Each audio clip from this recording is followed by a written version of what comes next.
सबका डर से हुए हैं फरार, अब छपरा लौट के न जाएंगे। नूनी रोटी खाएंगे, जिंदगी संग ही बिताएंगे। ठीक है, नूनी रोटी खाएंगे, जिंदगी संग ही बिताएंगे। ठीक है, कैसो कैसो प्यार भइल इनसे इजहार भइल। ठीक है, कैसो कैसो प्यार भइल इनसे इजहार भइल। काने काने जाने कैसे गाँव में प्रचार भइल। ठीक है, पंचायत कई बार भइल, थाने FIR भइल। हमारा घर से इनका घर से लाठी लाठी मार भइल। ठीक है, धोएंगे पलट बाकी नहीं के संग में, घर अपना हम बसाएंगे। ठीक है, धोएंगे पलट बाकी नहीं के संग में, घर अपना बसाएंगे।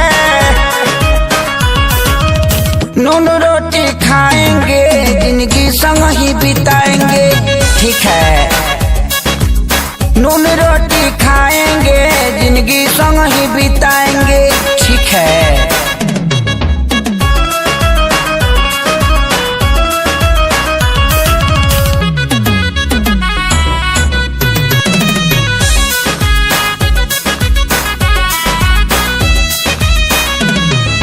जाड़ा वाला रात रहे माघी बरसात रहे। ठीक है, जाड़ा वाला रात रहे माघी बरसात रहे। 8 बजे मिले खातिर इनका से बात रहे। ठीक है, मिले वाला धुन रहल, देह में जुनून रहल। काट ले बस कुकुर साला हर हर खून बहल। ठीक है, गोली भोले मारी दी कोई, इनको न हम बिसराएंगे। ठीक है, गोली भोले मारी दी के हूँ, इनको न हम बिसराएंगे। नूनी रोटी खाएंगे, जिंदगी संग ही बिताएंगे। ठीक है, नून रोटी खाएंगे, जिंदगी संग ही बिताएंगे। ठीक है,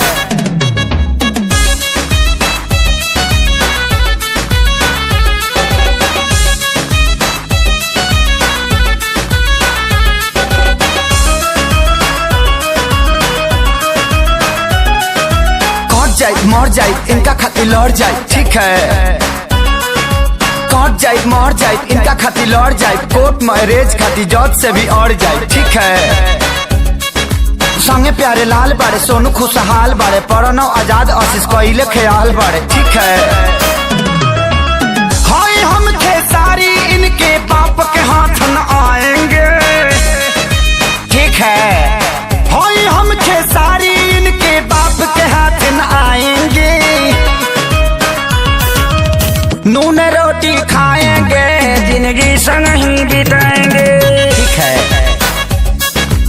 हबड़ा में रह जाएंगे, छपड़ा कहियो न जाएंगे। अरे नहीं नहीं, हबड़ा में नहीं, हम गलती से बुला गए। ठीक है, नून रोटी खाएंगे, जिंदगी संग ही बिताएंगे।